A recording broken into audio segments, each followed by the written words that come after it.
J'ai vu beaucoup de propos qui n'ont pas été à la hauteur des événements. Et je demande à tout le monde de se ressaisir. Non mais c'est trop. Pourquoi on en est là?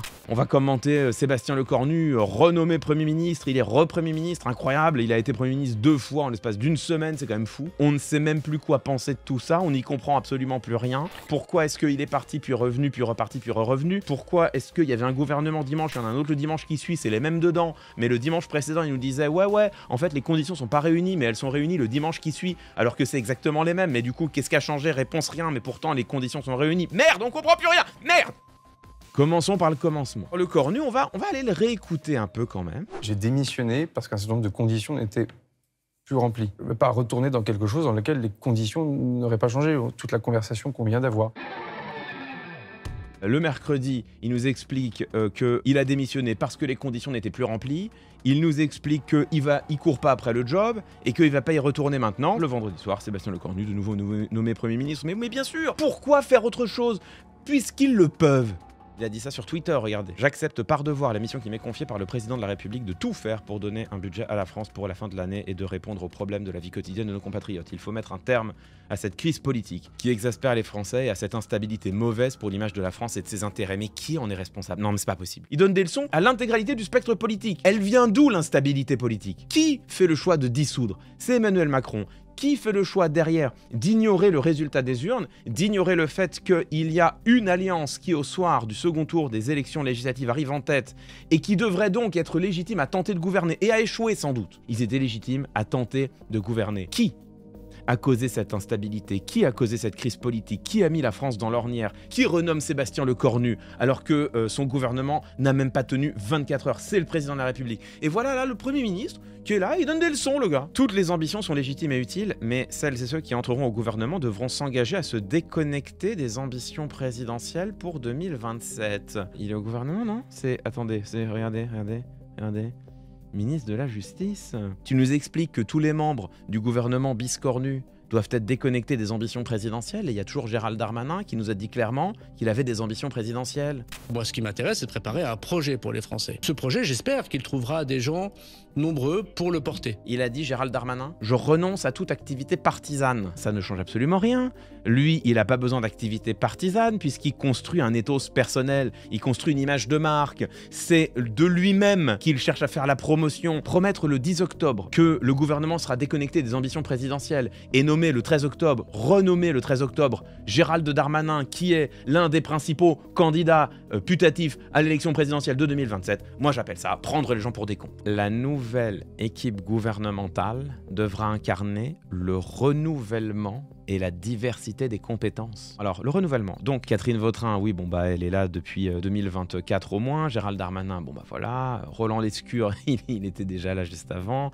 Annie Genevard, elle est là depuis 2024. Jean-Noël Barrot, il est là depuis 12 000 ans. Il y a un Rachida Dati, j'ai envie de dire, ça fait maintenant plusieurs années. Naïma Moutchou, qui a été confirmée, évidemment. Elle a changé de ministère quand même, elle a changé de portefeuille, mais qui a été confirmée. Amélie de Montchalin, elle était déjà là en 2017.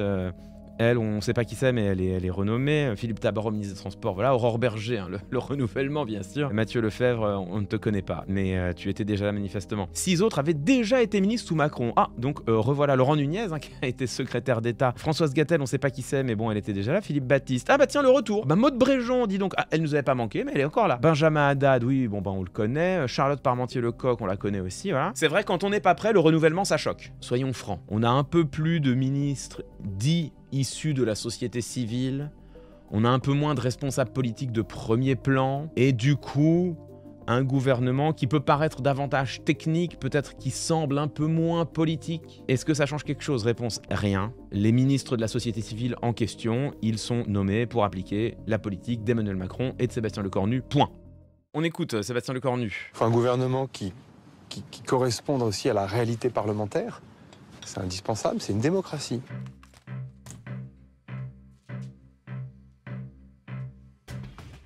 Un gouvernement qui corresponde aux équilibres parlementaires, mais les équilibres parlementaires desquels parle-t-il? Il n'y a plus de socle commun, c'est Bruno Retailleau lui-même qui l'a dit, il n'y a plus de socle commun. Il faut respecter la démocratie, mais la démocratie, elle s'est exprimée. Gérald Darmanin, en septembre 2024, à l'antenne de France Inter. La vérité, c'est que nous ne correspondions plus à ce que voulaient les gens. Et on ne peut pas gouverner sans les gens, on ne peut pas gouverner sans le peuple. Emmanuel Macron qui le dit noir sur blanc. La majorité sortante, elle a perdu cette élection. Mais personne n'a gagné. Ajoute-t-il, 1, c'est faux.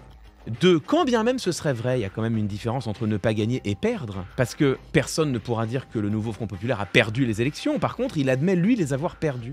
Donc on a la Macronie qui admet avoir perdu les élections, qui admet que les gens ont dit qu'il ne voulait plus d'eux, et Sébastien Lecornu qui vient nous faire la leçon maintenant. Quand on se fait piétiner à ce point, bon, c'est pas possible. Enfin, je veux dire, à part la colère, je vois pas comment réagir à un pardon. J'ai vu beaucoup de propos qui n'ont pas été à la hauteur des événements. Et je demande à tout le monde de se ressaisir. Admettons qu'il y a un éléphant au milieu de la pièce, l'éléphant c'est Emmanuel Macron. Il se trouve qu'il a parlé, donc on va pouvoir enfin l'écouter. C'était à son arrivée en Égypte. Et donc le devoir de tous, c'est d'œuvrer à la stabilité. C'est pas de faire des paris sur l'instabilité. Donc moi je suis là dans mon rôle de garant de nos institutions, celui que j'ai exercé la semaine dernière. Il vient donner des leçons aux autres partis politiques, alors que tout ce que l'on vit en ce moment remonte à la responsabilité d'un homme lui-même. Il a joué au poker avec l'avenir de la France, il a perdu, il se retrouve dans une situation inextricable, et maintenant il vient donner des leçons en appelant tout le monde à la responsabilité. Mais qui est responsable de ça? Qui est à l'origine de toute cette situation? J'ai vu beaucoup de propos qui n'ont pas été à la hauteur des événements.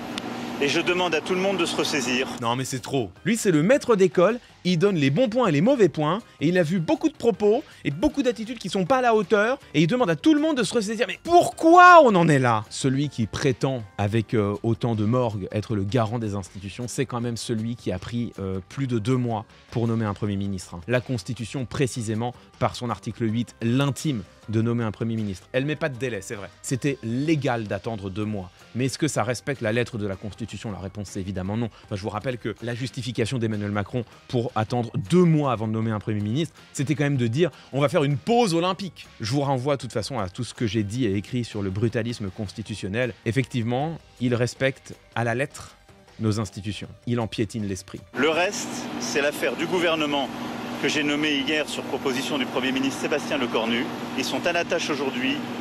Je présiderai demain matin un Conseil des ministres et je souhaite que le pays puisse avancer dans l'apaisement, la stabilité, l'exigence. On est dans une rhétorique purement incantatoire. Je souhaite que le pays puisse avancer dans la stabilité, l'exigence, mais quelle stabilité quand tu renommes au gouvernement une coalition qui a été responsable de l'instabilité? Quel apaisement quand tu fais pour la 4e fois le même choix qui, d'une part, a créé de l'instabilité, mais d'autre part, crée une telle colère chez les Françaises et les Français. Et d'ailleurs, un tel rejet de lui-même. Je vous rappelle que Emmanuel Macron, c'est au moment où nous parlons, le président le plus impopulaire de l'histoire de la 5e République. L'exigence, c'est celle des Françaises et des Français d'avoir un pays qui, tout simplement, est débloqué, d'avoir un pays qui peut avancer, d'avoir même une exigence démocratique, c'est-à-dire un gouvernement qui reflète le vote des Françaises et des Français aux dernières législatives. Les forces politiques qui ont décidé la censure de François Bayrou et les forces politiques qui ont joué la déstabilisation de Sébastien Lecornu sont les seuls responsables de ce désordre. Moi, j'assure la continuité, la stabilité, je continuerai de le faire. On va s'arrêter là-dessus. En fait, c'est pas possible. De la même manière que il était en son pouvoir de dissoudre l'Assemblée nationale. Était-ce une erreur? De toute évidence, oui, mais c'était en son pouvoir. C'était sa prérogative constitutionnelle. Eh bien, de la même manière, il en va de la prérogative institutionnelle des députés de la République de censurer un gouvernement dans lequel ils ne se reconnaissent pas. On rappelle quand même que le budget de François Bayrou, tel qu'il a été ébauché en juillet 2025, tel qu'il commençait à être mis en œuvre, parce qu'on rappelle quand même que tout en disant François Bayrou, tout sera sur la table, tout sera négociable, le Parlement aura le dernier mot, François Bayrou avait déjà commencé à préparer des décrets, notamment des décrets dans le domaine de la santé, pour doubler les franchises médicales, pour doubler cet impôt fait sur les plus malades, et fait d'ailleurs sur les plus défavorisés, puisqu'il n'est absolument pas proportionnel à tes ressources. Face à cela, qu'est-ce qui s'est passé? On a des oppositions qui ont appliqué non seulement leur droit constitutionnel le plus absolu, mais leur devoir politique le plus élémentaire, celui de censurer un gouvernement avec lequel ils étaient en grand désaccord. Dans la bouche d'Emmanuel Macron, ça devient de la déstabilisation et de l'instabilité. Mais il était de son devoir à lui d'avoir conscience des équilibres politiques à l'Assemblée nationale. Il était du devoir de François Bayrou d'être capable de chercher une coalition, d'être capable de construire un compromis, de construire un consensus si tant est que cela était possible. C'est l'échec de François Bayrou, c'est l'entêtement d'Emmanuel Macron qui provoque cette censure, qui provoque ce rejet, alors même qu'à l'Assemblée nationale, ils sont en minorité, alors même qu'en face d'eux, ils ont des oppositions, qu'il s'agisse des partis et groupes issus du NFP ou même du Rassemblement national, qui leur disaient « mais jamais de la vie on ne vote ça. C'est eux qui ont fait le choix de pas écouter. C'est eux qui ont fait le choix de rester sourds. C'est eux qui ont fait le choix même de commencer à appliquer ce projet de budget, alors que 1, il était massivement rejeté, et que 2, ils promettaient de ne pas l'appliquer avant que le Parlement soit prononcé. Et derrière, ils sont censurés, et maintenant ils s'en étonnent. Moi, j'assure la continuité, la stabilité, je continuerai de le faire. Ce que nous vivons, c'est la pure, pleine et entière définition de ce que j'ai appelé la logocratie. Cette sidération d'abord, puis cette colère ensuite, que je pense nous ressentons, c'est précisément les émotions qui sont suscitées par un gouvernement logocrate. Le mot a l'air complexe, et je sais bien que l'imposer dans le débat public sera difficile, mais je crois que cette séquence ne fait qu'en démontrer l'absolue nécessité. La logocratie, c'est le moment où la parole officielle se décorrèle du réel. Le moment où le gouvernement choisit de laisser sa parole être contaminée par les mensonges et la déloyauté, jusqu'à se permettre de regarder le peuple les yeux dans les yeux et lui donner du monde une description radicalement différente de ce que le peuple lui-même peut observer, de ce que chacune et chacun d'entre nous pouvons nous-mêmes constater. Tout le monde a bien compris qu'Emmanuel Macron avait profondément déstabilisé nos institutions, qu'il avait joué avec le feu, avec notre Constitution, qu'il en avait exploré les limites de chaque virgule, qu'il s'était plu à utiliser chaque ligne de la loi pour faire prévaloir sa volonté contre celle du peuple. Ça a été manifeste au moment de la Convention citoyenne pour le climat, au moment du grand débat national, ça a été manifeste au moment de la réforme des retraites, c'est manifeste aujourd'hui avec les suites que nous connaissons des élections législatives de 2024. Emmanuel Macron a brutalisé notre Constitution, c'est d'ailleurs le nom que ça porte, le brutalisme constitutionnel. Il a brutalisé notre Constitution. Il a brutalisé la loi pour l'utiliser jusqu'à la dernière virgule afin de faire prévaloir sa volonté, quitte à en piétiner l'esprit. Tout cela pour ne jamais lâcher le pouvoir. Et maintenant, il vient et il prétend tranquillement être le garant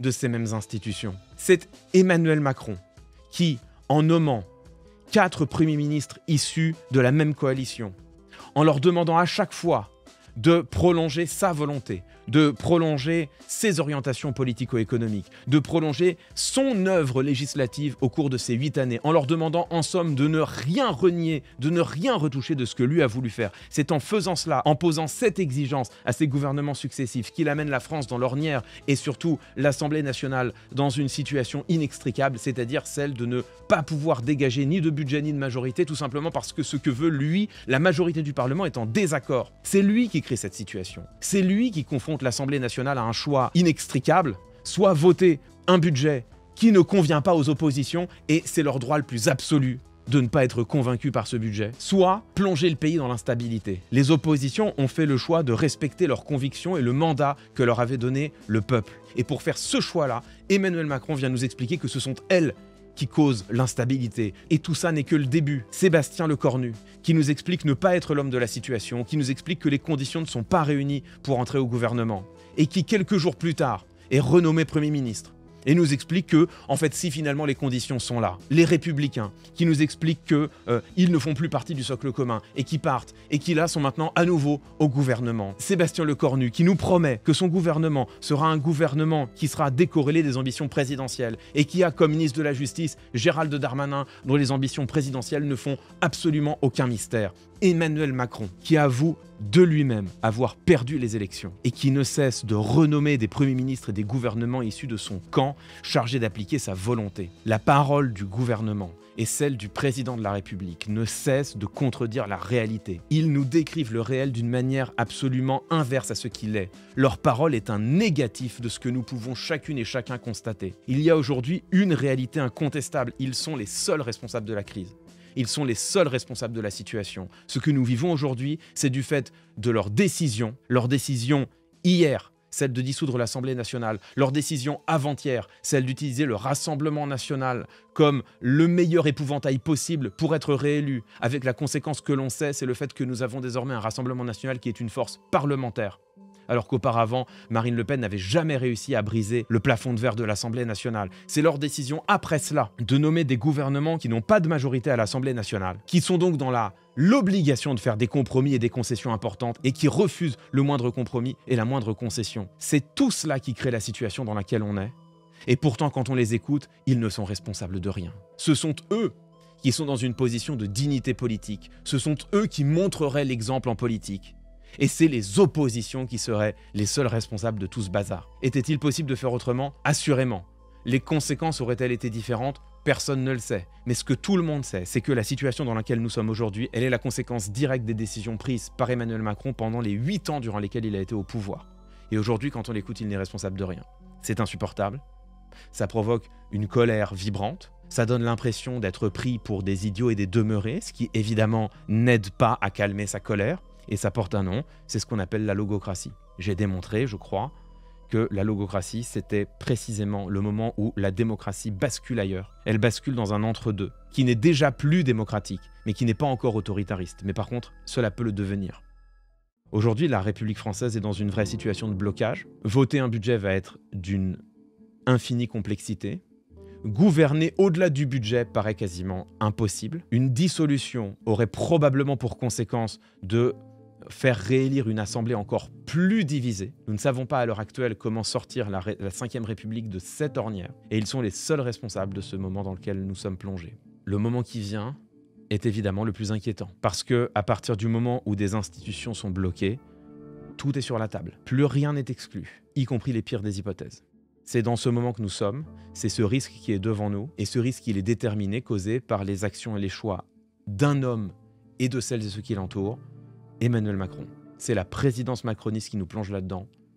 Et c'est la présidence macroniste qui n'acceptera jamais de prendre la responsabilité du début d'un atome de ses actes. Comme je vous le disais, il y a des moments dans la vie où on a le droit d'être un peu en colère. Il me semble qu'aujourd'hui en est un.